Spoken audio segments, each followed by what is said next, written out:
Hello everyone, কেমন আছেন সবাই? আমি রুম্পা।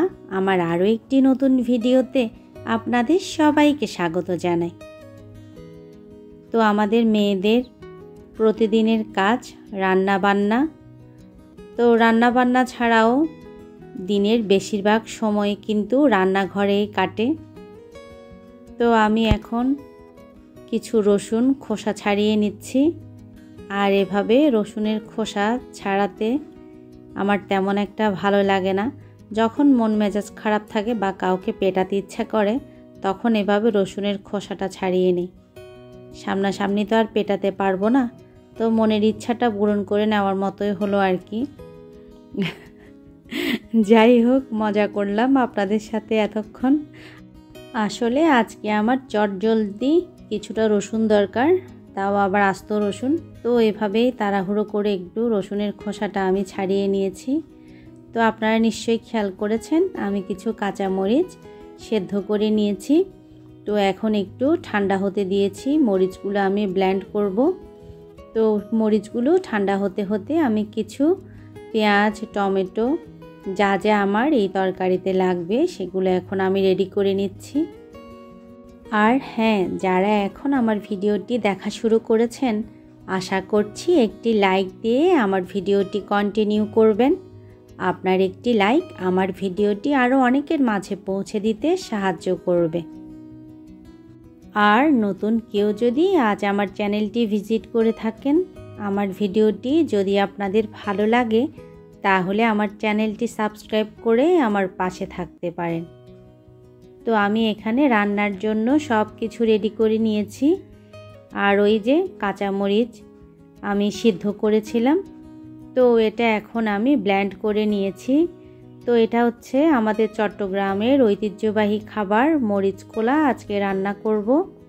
তো তার আগে আমি যে রসুনগুলো আমি একটু ছেঁচে নিয়েছিলাম, তো ওই রসুনগুলো দিয়ে আমি আজকে একটু মিষ্টি কুমড়া শাক ভাজি করছি। আর এই শাক ভাজিতে শুধু রসুন আর লবণের ব্যবহার করব। তো আমরা জন্মের পর থেকেই না এভাবেই শাক ভাজিটা খেয়ে এসেছি। তো বাপের বাড়ি বলেন আর শ্বশুর বাড়ি বলেন, সেম প্রসেসে শাকটা ভাজি করা হয়। তো আমরাও খেতে অভ্যস্ত, তাই এভাবেই সব সময় করে থাকি।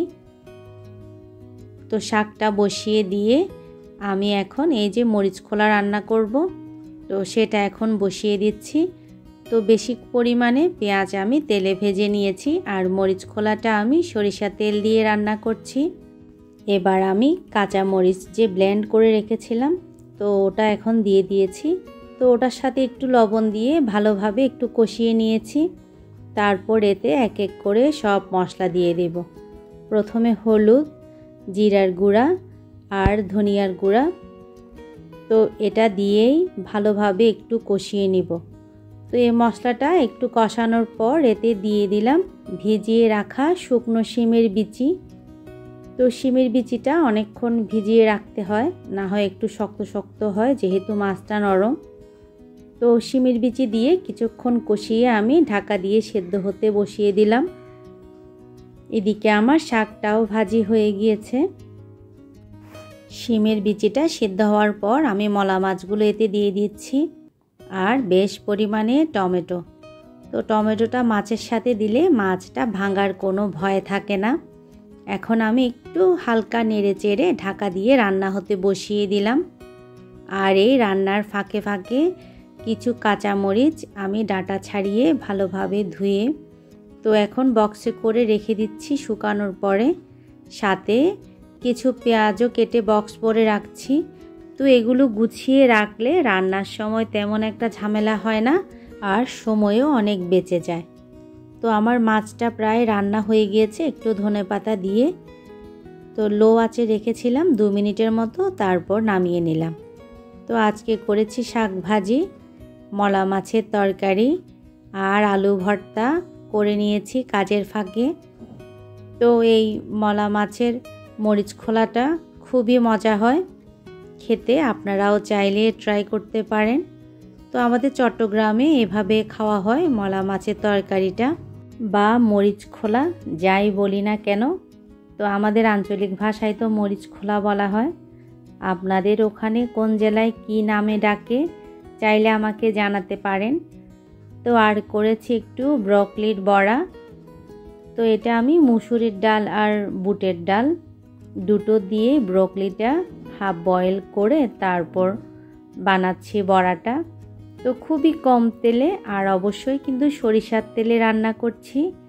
তো আমরা রেগুলার রান্নায় সরিষার তেলটাই ব্যবহার করি।